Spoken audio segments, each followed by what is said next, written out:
What's up, everybody, and welcome to the Apartment 113 podcast, where we talk with cool folks in the cannabis and psychedelics industry to learn about their projects and celebrate their successes. My name is Rob Sanchez, and this is episode 25.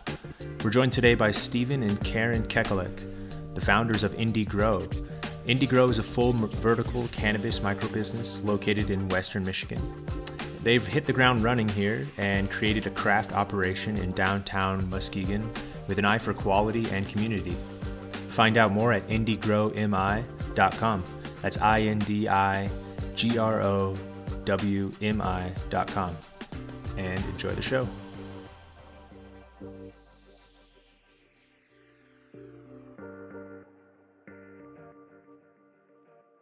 Guys, welcome to the show.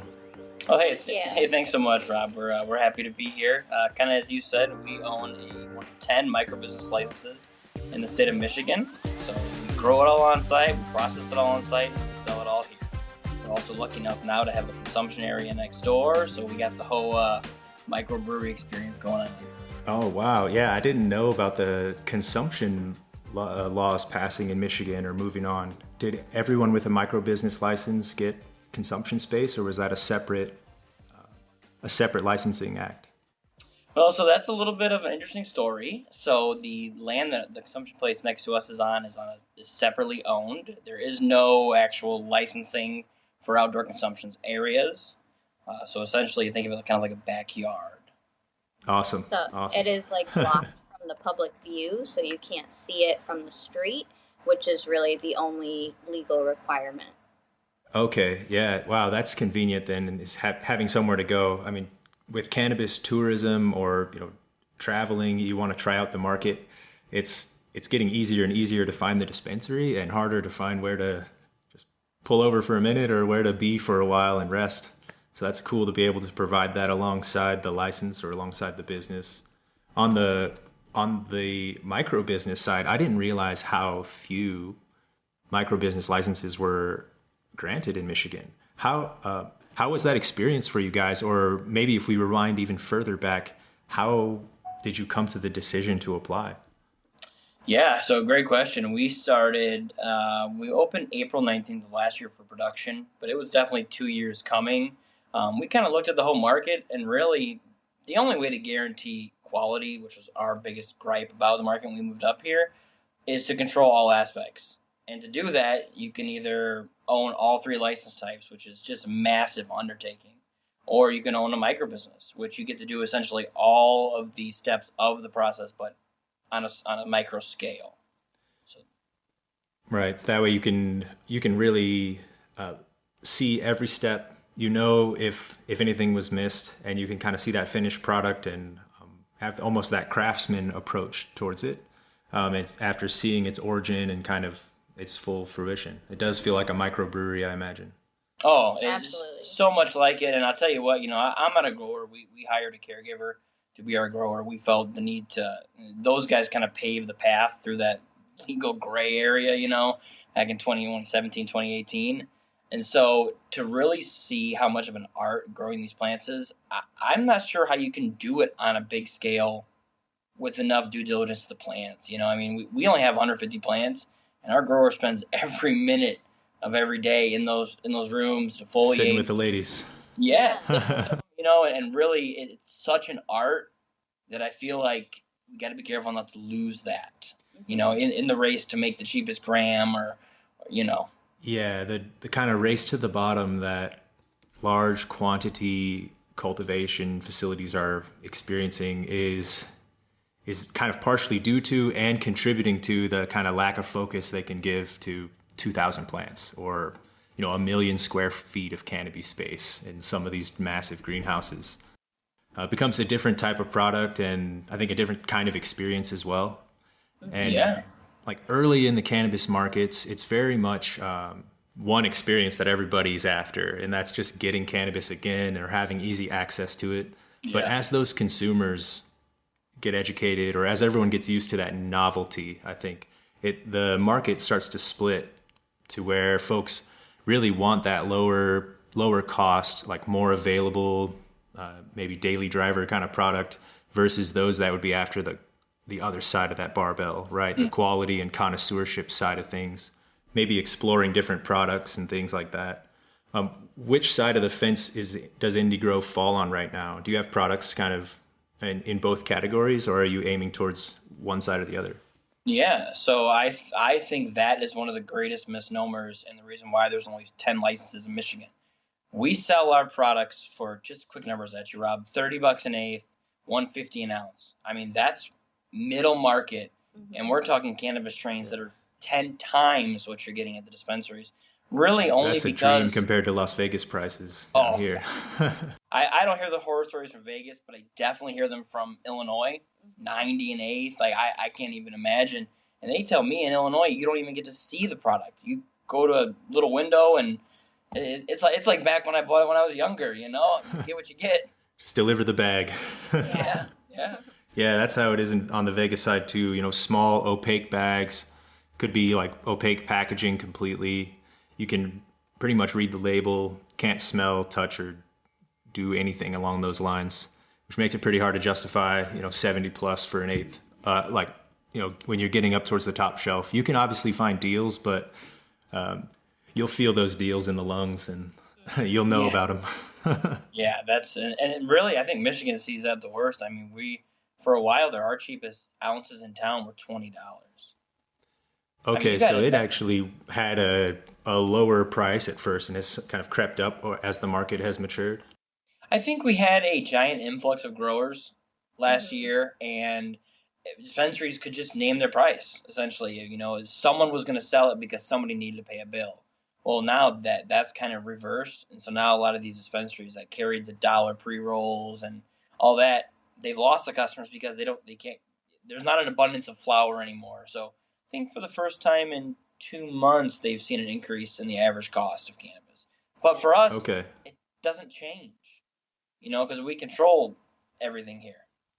Right. You don't have to worry about the one part of that supply chain having issues, or someone raising their prices or getting taxed worse than the rest of the supply chain. There's so many variables in there that can mess with quality and quantity. When you were setting up the business there, how was finding a location? Did you already have a town in mind? You're in Muskegon, right? Yeah, we're in Muskegon. We originally did not look at Muskegon because Muskegon embraced cannabis very early on. So it's on the west side. It's the number one place with cannabis dispensaries. We got 15 in town. But honestly, we ended up here just because the city was willing to let us go downtown, and acknowledging the fact that a micro business license is different than a dispensary.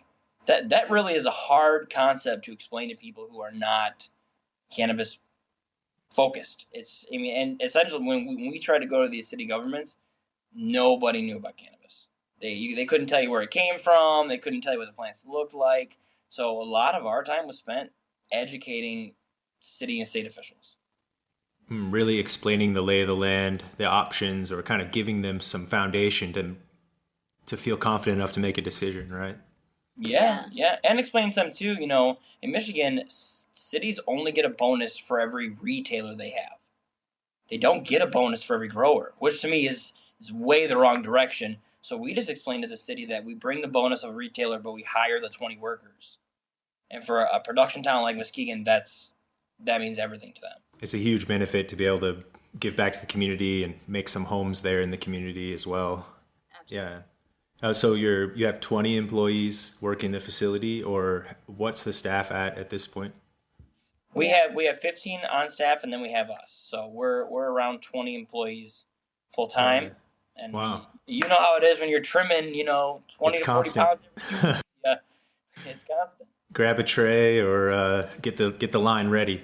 How are you guys handling trimming? I guess at 150 plants, I guess it depends on how much you're pulling down at once or how many folks you really want to give scissors to. Hand trimming at this point, or using a machine option? No, so you'd be proud of us. All of our bud we sell is hand trimmed. Hey, you get the apartment 113 stamp of approval today. Yes, you knock off so much of the valuable trichomes. You lose that resinous cannabinoid goodness in the trimming process. And honestly, there's a little bit of an art to just trimming a nug too that you can appreciate pulling out of the jar if you kind of know what you're looking for, right? Seeing those snipped, like leaves that are snipped kind of above the bracts or above the split and things like that can detract. But yeah, hand trimmed is beautiful, man. When you got started there, was there one part of the of the micro business that you did first? You know, cultivation takes the longest, but sometimes that can take the most effort to get started as well. Kind of where did you approach setting up a micro business? So honestly, the I didn't know much about growing or processing. I have a ton of retail experience, so we knew what we wanted the retail experience to look like, and so we built backwards from there. Oh, okay. Really, we just kind of set up the shell, heat pumps, LED lights, and then we had the grower fill in the rest. Because Okay, awesome. like a set of paintbrushes, everyone wants different tools. So I kind of left it up, even in our processing suite, we got all the basic stuff that you would need, and then all the ancillary and specialized equipment we let the heads of the department pick out. Because at the Wait end of till the you day, bring that team on. yeah, you're only as good as your team. I can't make every product in the building. I need these guys to be on it and be passionate about it, and you don't get that unless you're involved from the beginning. Yeah, getting some skin in the game, and that's how you get employees who act more like missionaries, trying to build something that they believe in, and less like mercenaries getting paid to accomplish a goal, or just getting paid to stay there till the end of the day. Yeah, there's some ownership there for sure. And with us growing pretty much only sativas anywhere near us, it's a whole different ball game. So getting people and training them. We brought a lot of people who are outside the industry in, because we didn't want them to come with the bad habits of these commercial grows, where it's so many growers told us 60 days and I chop them down. Well, me and you both know that's not how that works. There's going to be some variation there, pretty hard, depending on your cultivar environments and everything else, right? So you needed someone to kind of come in with and treat the situation with some seriousness, right? Bring an intent to work or to learn. And I think that sometimes you can learn those bad habits early on, probably in any profession, and they just become a core. And in cannabis, we had a lot of bad habits, I think, because of the way the industry has kind of been above and below ground. I've heard some crazy stories about what these guys are expected to do, but honestly, with cannabis, as long as you give these guys the employees the respect and ownership, some of our greatest ideas come from our trimmers, the grower assistants. You just got to listen. Yeah. People like cannabis; they really do like it. So if you just foster that, the business is much better. The environment is much happier. Fueling the fire that's already there instead of trying to build a different one or start your own. Yeah. We do a lot of monthly meetings and stuff too, just that way the whole staff can sit down and connect and kind of pin ideas off of each other. And sometimes the ideas don't work out and whatever, but it's nice for everyone to sit there and really feel connected, hear about what's going on in the processing and the growing and the retail, and just all kind of collaborate and connect. Awesome. Yeah, that really does sound collaborative. There's a term in the product management space called psychological safety in the workplace. And, meetings like that really build psychological safety up more. And Google did this study called Project Aristotle, where they looked over all their Google teams individually and said, which ones are our most successful ones and what are the factors for their success? Why are they so good? And they found actually at the end of the day, it's the psychological safety that made them better. So even their most successful teams, like all these smart guys, developing and planning products, it was still kind of their working environment and the culture that made or broke the team. Yeah, definitely. The reason I love cannabis is I got into cannabis in my early 20s, and it's such a community and like a cool thing. You find a strain, you want to share it with everyone. Like, being a micro, we get to make some of the coolest stuff, man. Honestly, in the lab, we get to make, different treats and live resin vape carts, and we're moving to all single source stuff. To be able to do that, get the team involved, try it all together, share our experiences. Right. I don't know if it'd be cool to work anywhere else after doing this, to be honest. It's a dream, man. When you first started smoking, did you ever envision this in Michigan or imagine yourselves in in this kind of business, let alone helping to run it and, push the envelope for the state. To be honest, if you would have told me this when I first started smoking and all I knew was Kush and Chronic and didn't have the orange hairs or not a chance. Yeah. I mean, I grew up as a kid in Indiana. Okay, we're still putting people into prison for that. All right. So you came from Indiana over to Michigan with the industry or beforehand? No, beforehand. I'll let her tell you her story. Oh, okay. Her story, but Yeah. back, kicking and screaming. Yeah, so I'm born and raised in Michigan. Love Michigan. Moved to Indiana to go to law school, which is where I met Steven.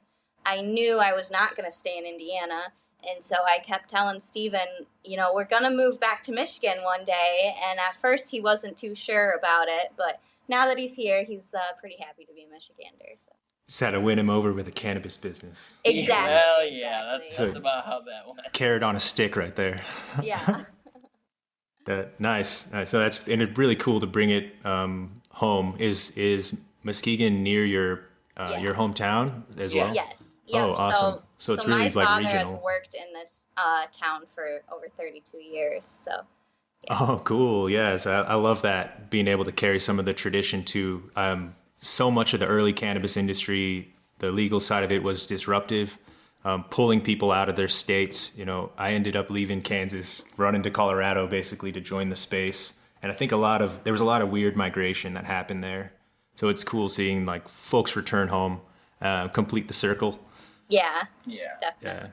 Yeah. That's still the goal, is trying to get over to the Midwest for me someday and open a license on the streets that I used to be kind of wheeling and dealing there. Right.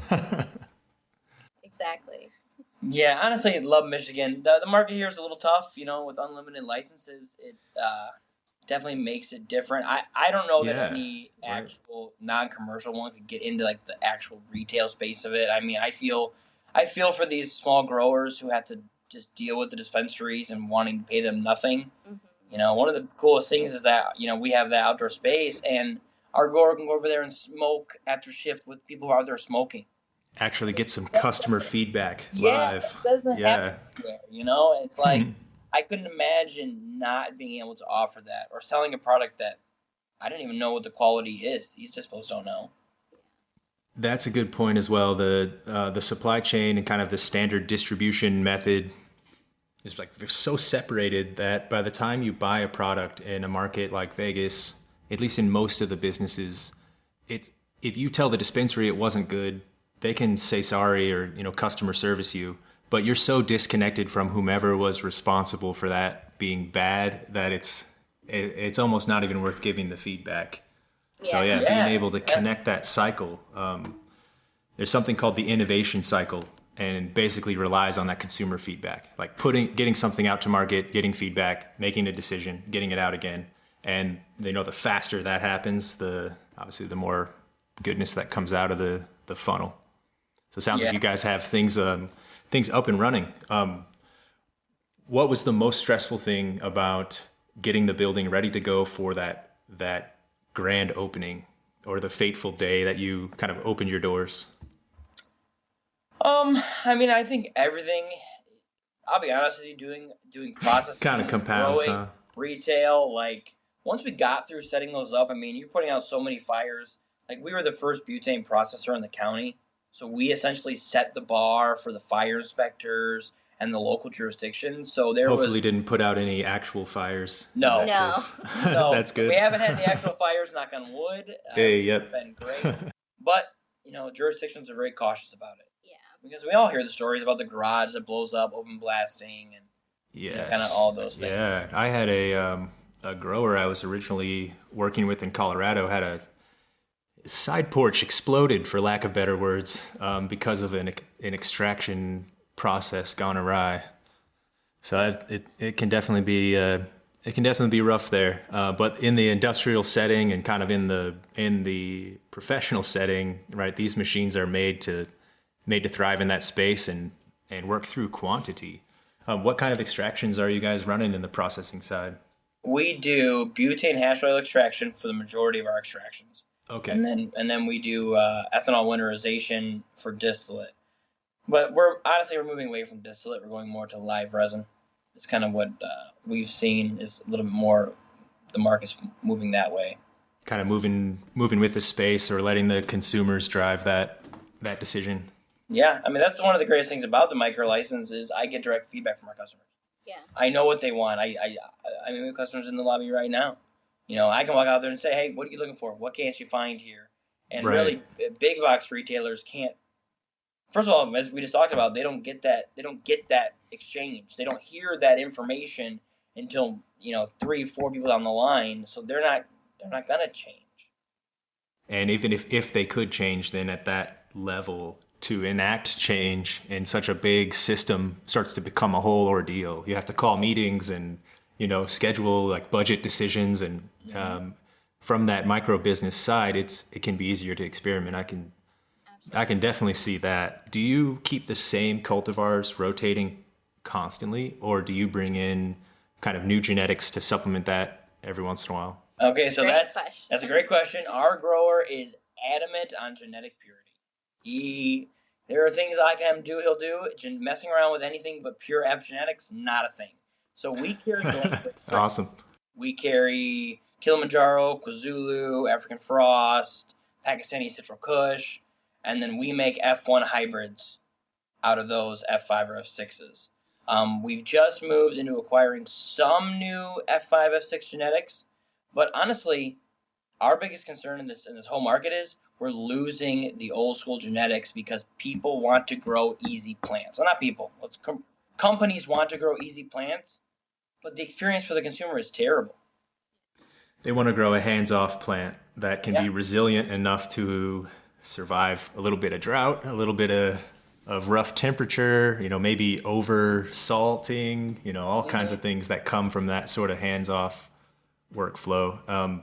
And they want a higher THC percentage, which sometimes isn't found in that quality smoke. Not to knock the quality at all. It's THC percentage maybe isn't as valuable as, unfortunately, a lot of the market is seeing. Is Michigan still on the THC train the way that everywhere else is, or have you seen any shifts in that perspective? Yeah, I think that's another great question. I think we're moving away from it. I have had a lot more conversations in the last couple months about, is anything over 25 really over 25? You know what I mean? When you start looking at land races, and honestly, our best seller is our Pakistani at 8%. So Wow. Yeah. when you have that, you know what I mean? There are customers that are making that change. People come in and they want the higher THC percentages. And normally when we give them our strongest, which is about 22, I haven't had anyone come back in and say, I wish it was stronger. You're not really telling like another, or you get diminishing returns, right, as you start stepping up that percentage. Yeah. And it starts to become more like bragging rights, or perhaps just not accurate, as you're saying. Yeah, I mean, there's a strain in Michigan that came in at 48%, Rob. You tell me. That plant would look like a crystalline structure. Yeah, that'd be crazy, right? It would just be like leaves on a crystal. Yeah, for real. It'd be like one of those rock candies growing in a just a THCA diamond in a pot. We try to do a lot of customer education, so we have like a lot of resources that people can take home about like the entourage effect and terpenes and that sort of thing. And some customers are about it and they want to learn about it, and some customers just aren't quite there yet. So yeah, it's kind of a different, or everyone's at a different step on the same path there. Yeah, that's great of you guys to provide those educational materials and help open the doors for folks to appreciate the craftsmanship.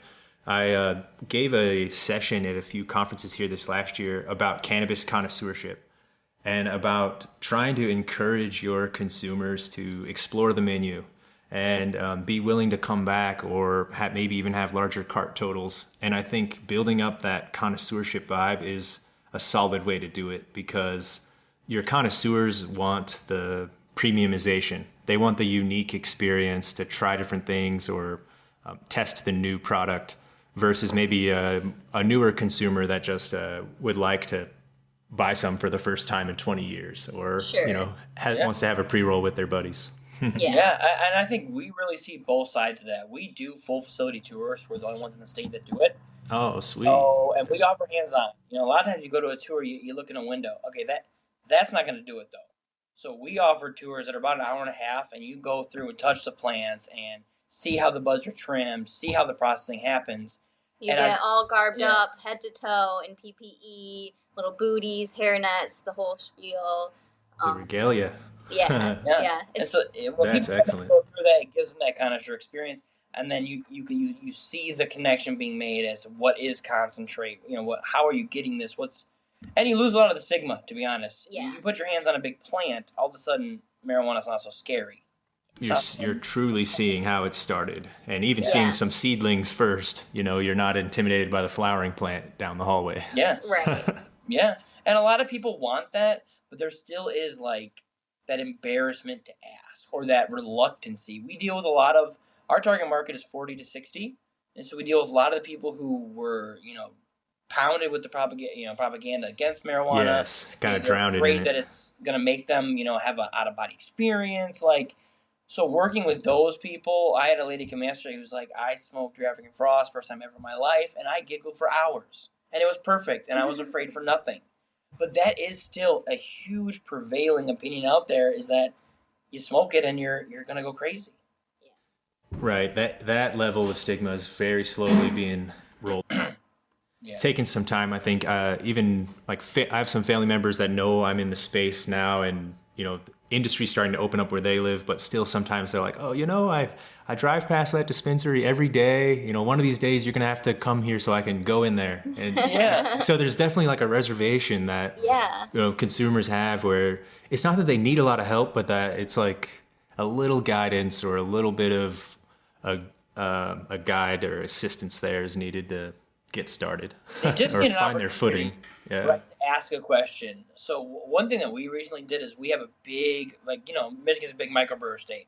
So we partner with the biggest microbrewer in our city, and they're going to make a beer that replicates our flavors. And then we're going to use that sweet, site man. to answer questions. Yeah. But really getting in front of that audience and being able to answer the questions that they're a little bit afraid to ask alone, that makes all the difference. Right, and kind of plants that seed for connoisseurship down the road. Yeah. We took them all through a tour, and they were amazed at how much of our equipment is the same as theirs. Oh, so they were actually seeing they were coming with a grow knowledge already and trying to see behind the scenes. Yeah, that's awesome. Which of them, their choice is hops, right? But just the way we extract and distill, they do the same thing. Oh, for the extractions, I see. Yeah. And okay. It was crazy, our requirements as far as CO2 monitoring goes, when they have none. And their CO2 is higher than ours ever is. Because, they can in their facility and all that. And it just shows you how unknown the industry is to regulators. Yeah. Yeah, right. So they set these bars that are just not really realistic yet. Right. Looking at true industry or other manufacturing spaces. Yeah. Yeah.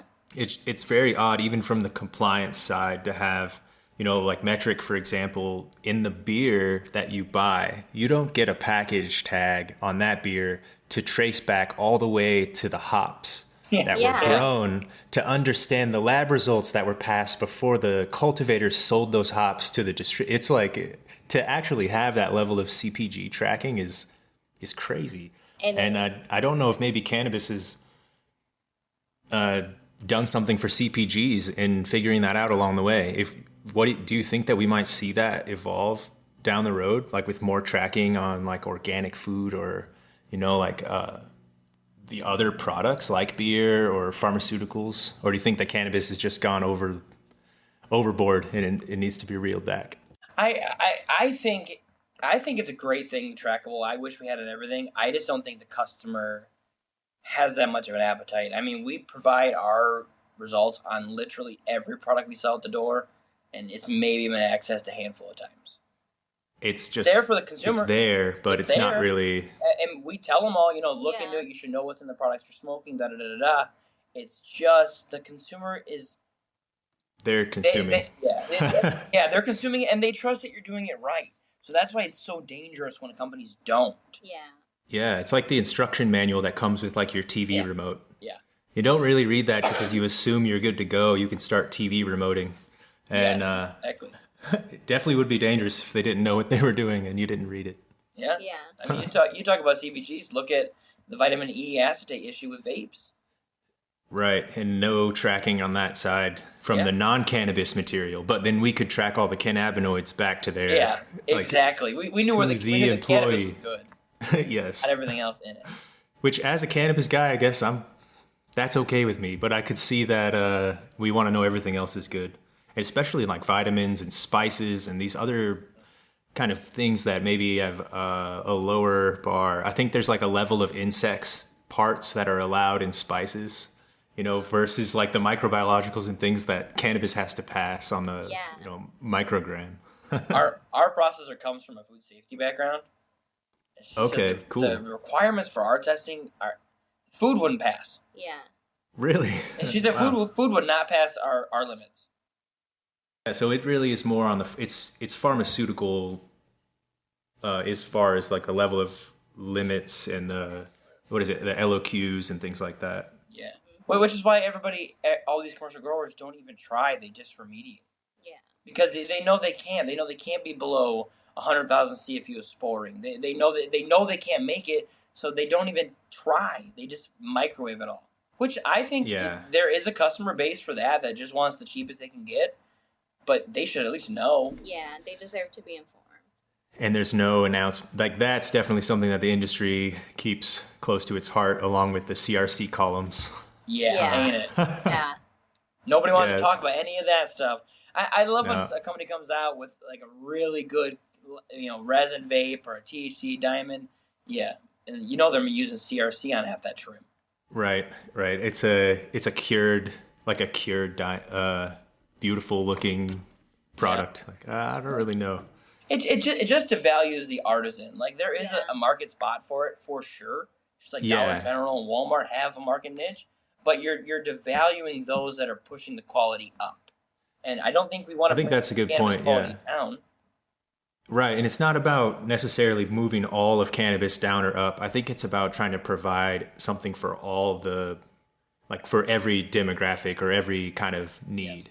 Because at the same time, we wouldn't want cannabis to be like a closed door. Oh, you have to get this very pure, like hands-on, highly craft product as the only thing. But of course, it's good to have that as an option. But we want everyone to have an option as well. Yeah. How long is an average cure right now in your facility? But drying and curing normally takes about 2 months. So you guys are giving it some time to breathe and really you have to express itself there. Yeah. I mean, we started with a month cure and it wasn't quite long enough. We noticed that the smells and the terpene heads in the jars was best around 2 months. So we just hold it. That's awesome. Yeah. And you're putting out a subpar product. You put 160 days in to grow this thing. You can't wait 30 more. Yep. Just a little more patience, right? And you'll get those jar jumping aromas. A big thing here now is freeze drying. Growers aren't drying anymore. Hitting it immediately. Drying. Yeah. Right, just to lock everything in. Percentage too, because it weighs nothing at that point. But there's something happening there with the plant. Yeah. It's not a natural. It's not what we've been doing for years. Right. I know that's a common step in the extraction process too, to just freeze it live right away before you can lose all those compounds and things. Yeah. Yeah, I'd have to try some side by side to truly tell you, because I think I could tell you an opinion, but it comes more from my thoughts, how it should be. But in reality, if I was trying it next to each other, there might be a chance, like Pepsi Coke or something, I couldn't tell the difference. Yeah, for real.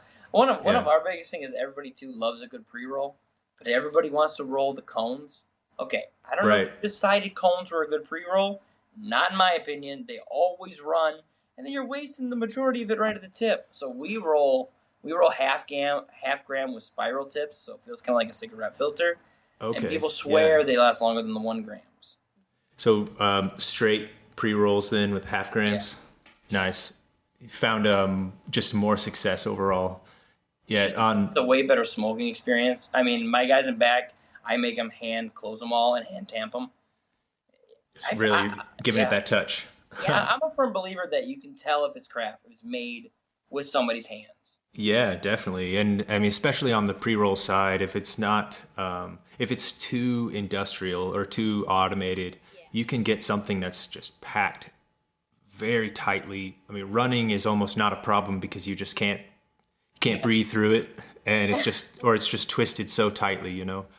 So that side of the pre-roll market definitely needs some love, and I think half grams is a good place to start, because as cool as it may sound or may look or be to have like a huge blunt and, you know, kill an eighth in a pre-roll or in something you made yourself, it's so inefficient, and about halfway through it really doesn't taste great anymore. Yeah, exactly. You got to ask yourself what you're getting out of this. I don't know.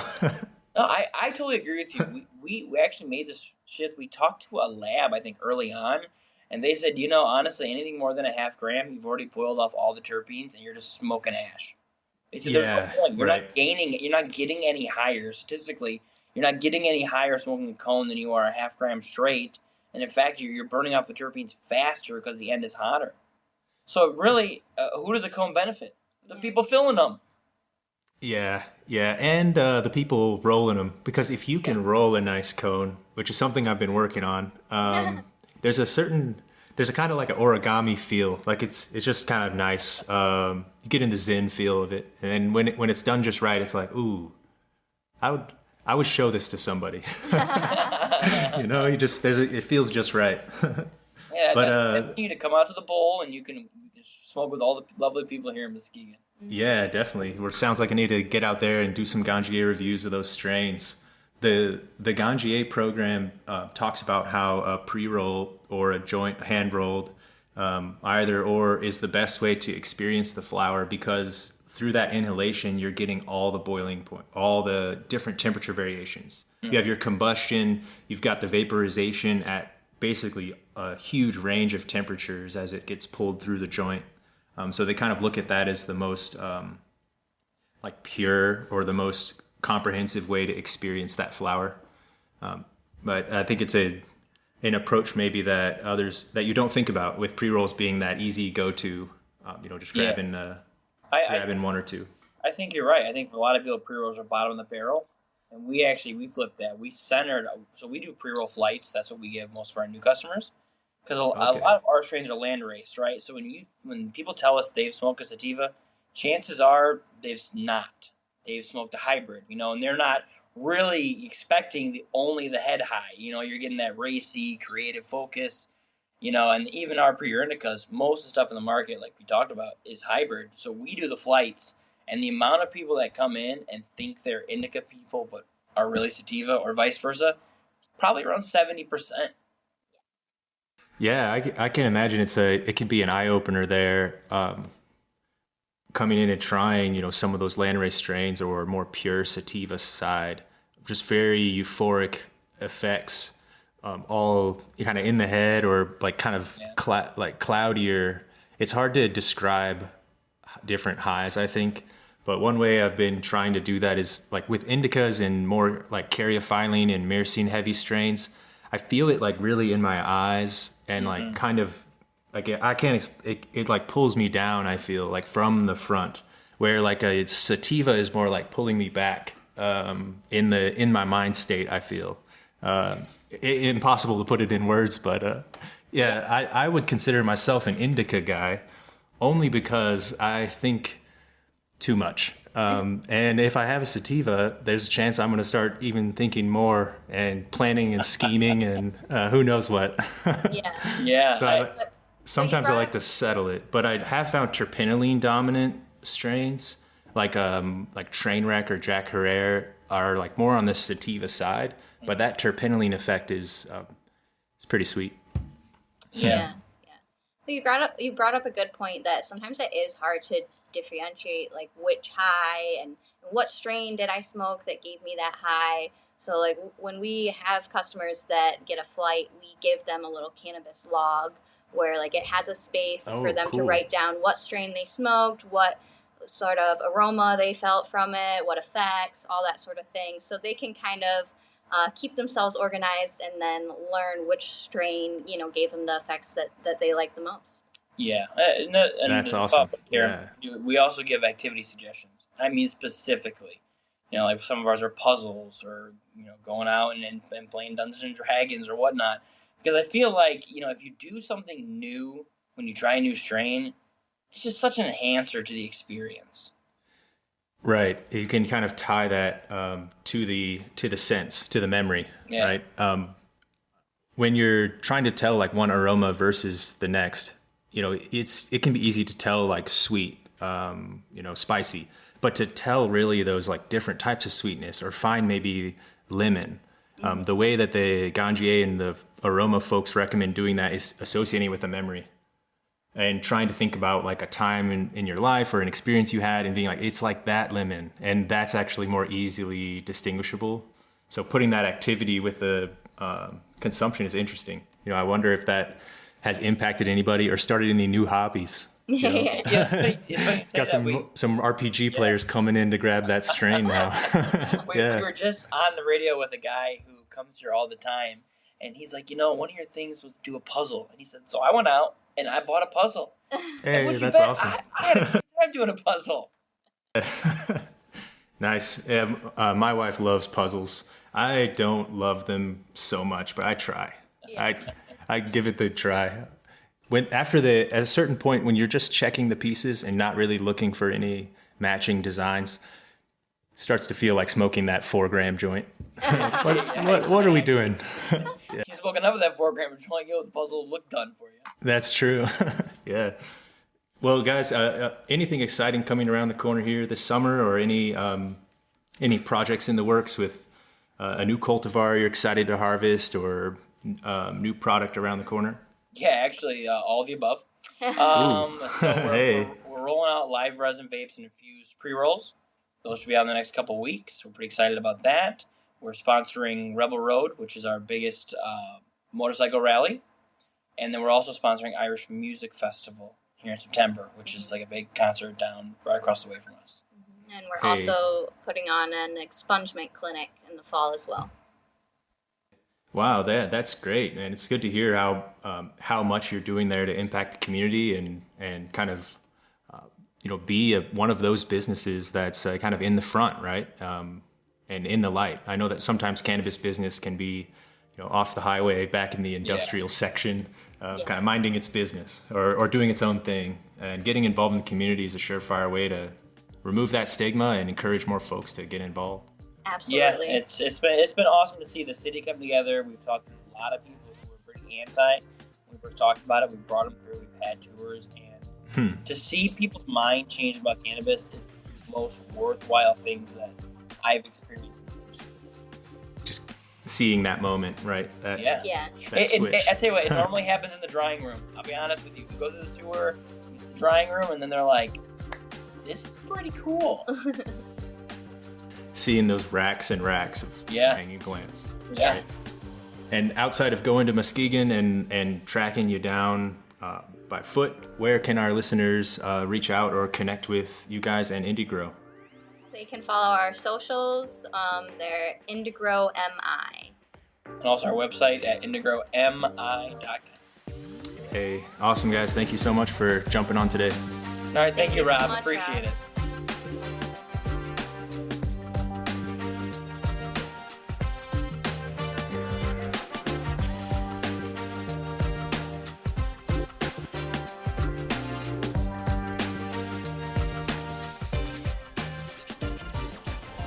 Thank you for listening to the Apartment 113 podcast. For more information about the show, along with our services and courses, visit apt113.com.